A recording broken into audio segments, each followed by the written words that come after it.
Yabulela ngale nibunizelwe ebusuku. Eish. Izolo. Benzonqana ungena ekhaya mfethu. Kodwa wena kuba ufika ngexesha. Ndakwazi ungena ekhaya. Yabulela mfethu. Uthando lunye.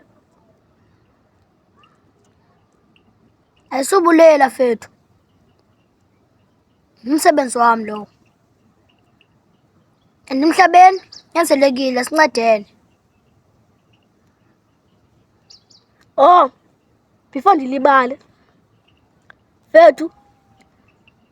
Ndicela uxolo ngala ndlela ndikuphathe ngayo. Izinhliziyo zam uphathe ngala ndlela. Ayikhululeka fethu. Understand imeko ubukuyo ngala mini. And mna andinguye laa mntu uthatha into ayifake entliziyweni.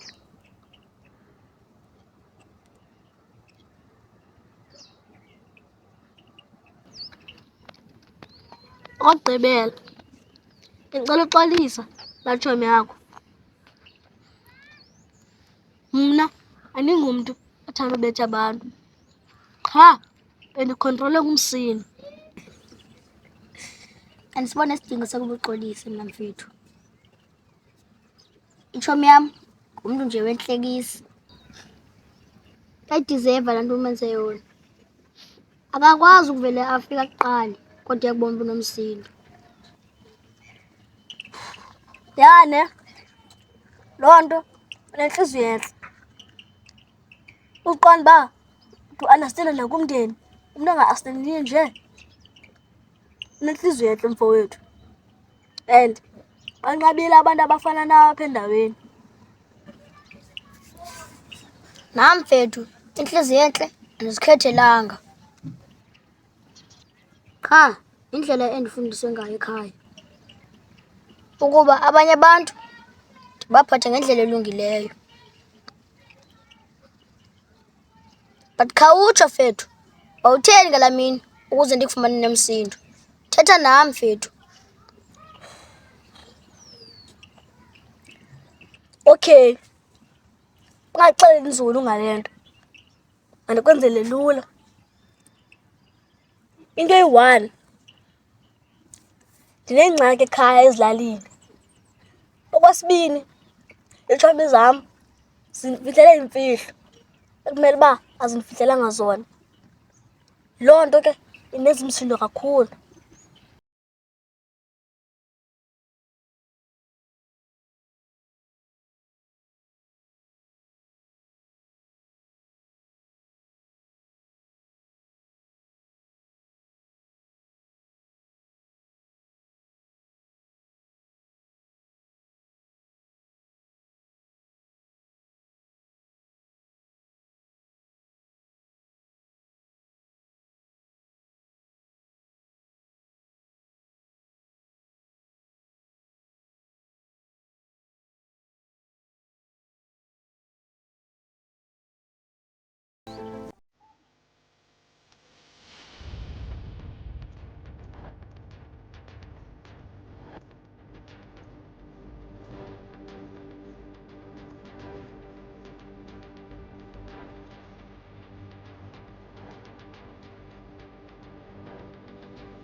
So wena mndeni wasakule red vetile for uba mawuhambe ndihlazisa kwezi ntwana zakho ozithukayo.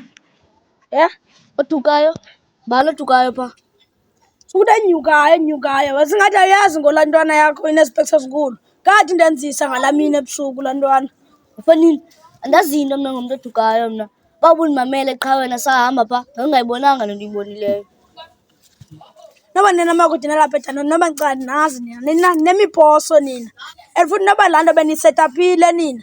Kutheni uzoske nibaleke nonke nishiyeke nalaa ntwana ishiyeke indenzisa? Daba, ndisetela njani itrephu? Kodwa itrephu yethu ibe kuba masihambe sofumana ugwetyo.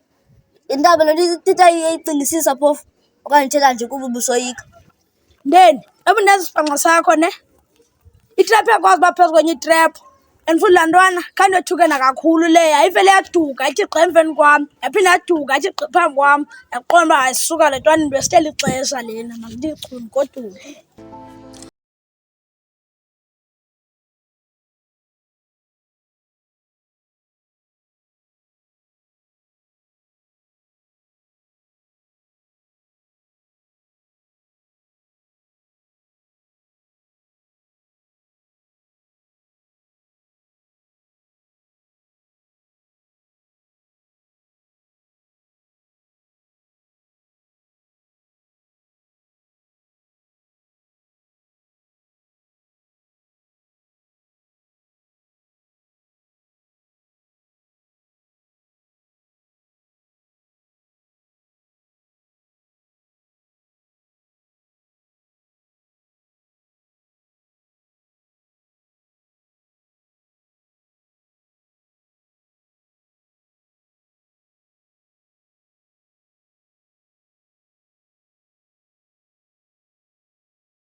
Kwazela!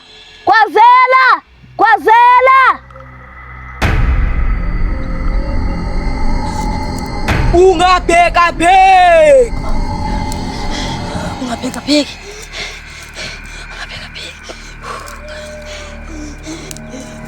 Ungabheka-bheki!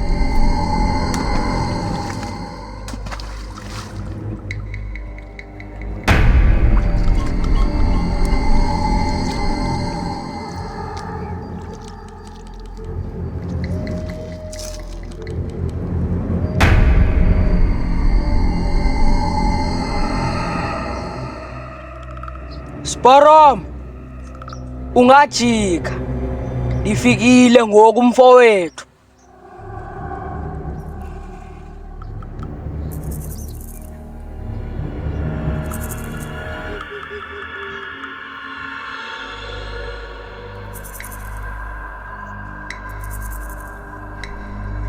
Ukwazile ulandela imithetho yale ndawo. Ungasondela ke bhuti sixoxe mayelana nale nto izeleyo.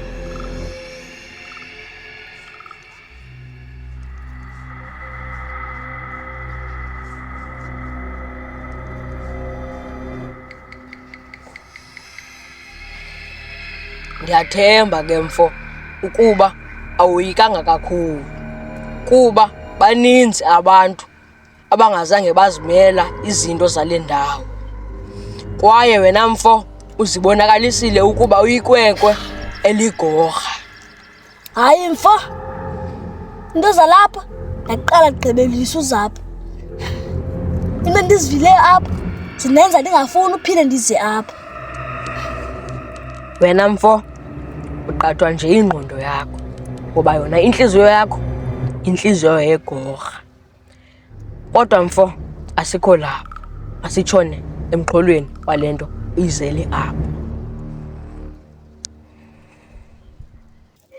What a joke ndaba. And iyafana uba ukho serious ngale nto ithethayo wena. And uhamba nini futhi apha ekhaya? Because le nto yakho yokufumana igwetye ingathi ayipasi and nam ndiza kuncama ngoku. Yho boy, apha ekhaya andikazi uhamba kamnandi ngoyiseyiholiday. Le nto kagwetye sizoyipasa, awuthanda ungathandi. Ndaba ndadikwa le nto yakho mna. Wena ufuna sikhangela ugwetye but wena awuzi namacebo. Oko funeka ube ndim oza namacebo. Why? Wena utheni ungakhuza namacebo? Because nele repeti laza nami icebo. Ze necebo ufunini nawe thina. Ndeni.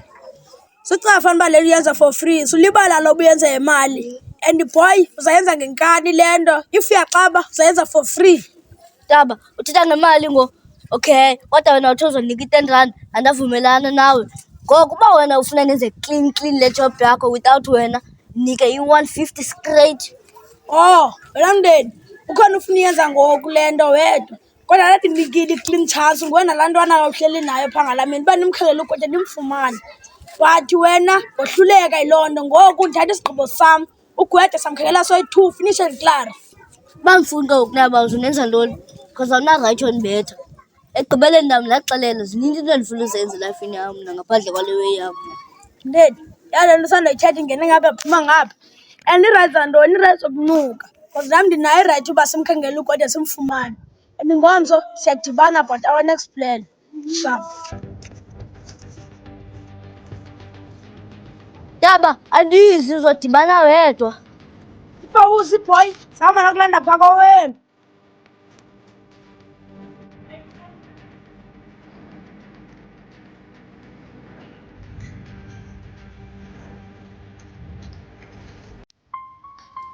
Kwazela ndivumile impela uyandazi. Kodwa ndinezizathu zokuba kutheni ndingalisebenzisi eligama apha eKapa.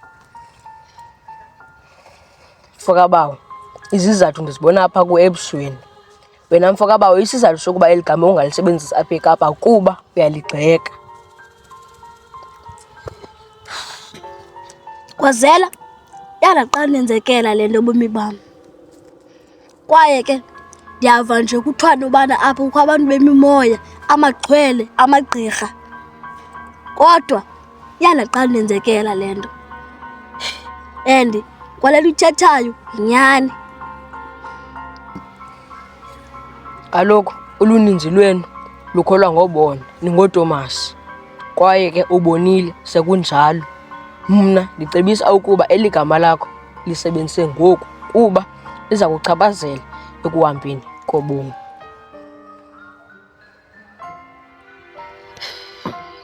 Oh, ndabona nje abantu basekhaya ifeni lisebenzise eli gama. Kodwa abantu apha sebelazi eli gama lam ndinguSporombo. Yenze njani ngoku? Mfo kabawo, ndinezizathu ezithathu ezokuba ulisebenzise eli gama. Isizathu sokuqala, awuzukwazi ufumana umsebenzi ngegama elingekhoyo kwiphepha lakho lokuzalwa. Isizathu sesibini, esikolweni sakho bayakwazi ukuba ungubani. Isizathu sesithathu, ingathi kwizinyanya zakho uyabalahla, kwaye ke mfo andifuni uyenze loo nto. Ewe mfowethu, esikolweni bandazi ndileli gama lam. And enye into, andifuni ungafumani umsebenzi. Futhi andifuni mna ukohlukana nezinyanya zam. Ungaxhalabi ke mfo kabawo, kulena yezinyanya imeko ndiza kunceda, kwaye bendibona ingathi niyahlukana. Kwazela, ukuba uzondinceda ndicela undincede. Mfo kabawo, ukunceda ndiza kunceda. Nam ke sendiphila obu bomi bangoku, ndiphe ndikuphe. Ngaloo mazwi ke ndithi, ndiphe ndikuncede. Hayi Gwazela, ndiyavumelana nawe. Kwaye ke lawo mazwi wathethayo ndiyawa-understand. Futhi ndizawuzama ngazo zonke iindlela ukuba ndidibane nezinyanya zam.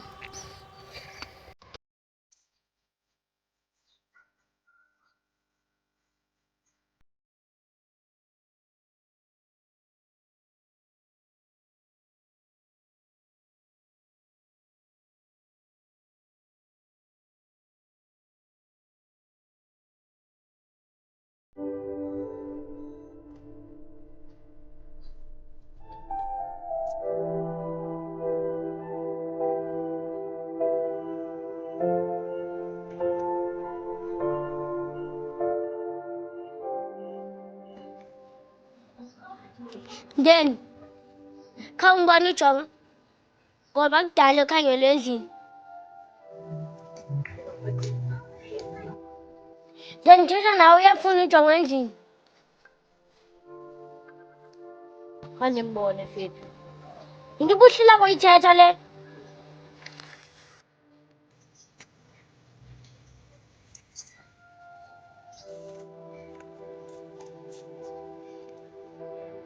Then, akuqale ngubanje manje.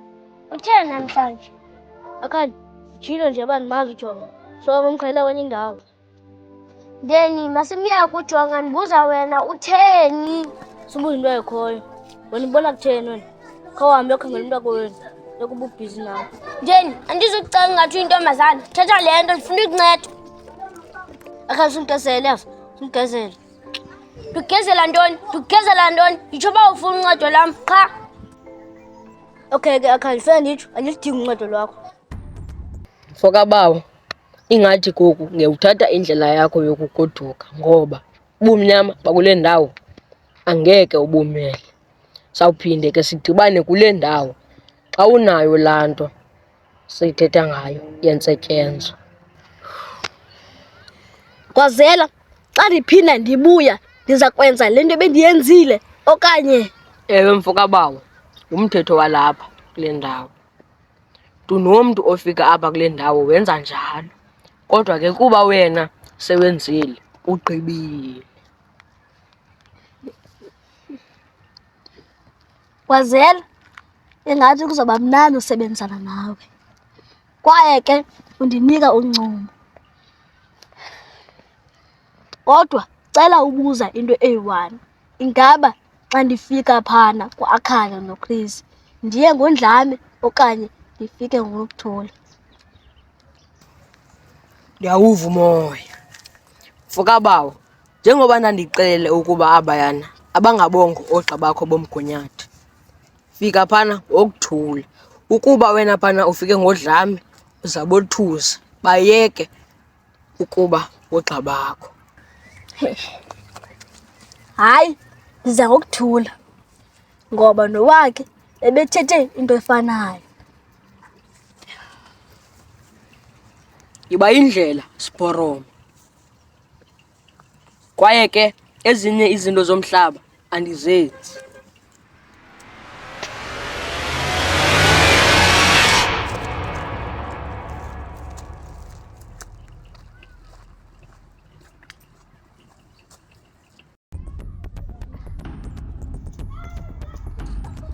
Akanye ndifuna ntoni bebe ekhangela endlini? Ndifuna ntoni? Ndifuna wena. Nawe uyakhangelwa endlini. Ufuna njani endlini kodwa utshoma ukhangela wena? Nam ndikhangelwa njani endlini kodwa kuthiwa mandikhangele wena? Akanye kanti uhlala kophi umzi wena? Thunywa uba Ndihlala kule mzi uhlala kuwo, ngathi nawe uthunywa komphi umzi? Akanye ndiyakubuza, subuza ubuzo phezu kombuzo. Kaloku jonga umbuzo uyakwazi ukubuza kaphezu komnye umbuzo. Afuthele nababini mani, lona xabana ngathi anizosipliza. Hayi mani, lona wena nabengingxolelana endleleni. Hayi mani, umbuzo phezu komnye umbuzo. Iphameni, ungahambi nje xa bendingxola lapha. Hayi mani. Futhi unajonga oko buthe uzongixelela uma umama uthi sihamba okanye siyahlala. Awukanixeleli nangoku. Asuke bendilibele tshini uthi omama kuhamba wena ushiyeka mna? Ayisuka umama uyakuthanda gqithwana and futhi ndiyahamba naxela lithatha. Asuka hamba tete yatsho ngofrats apha.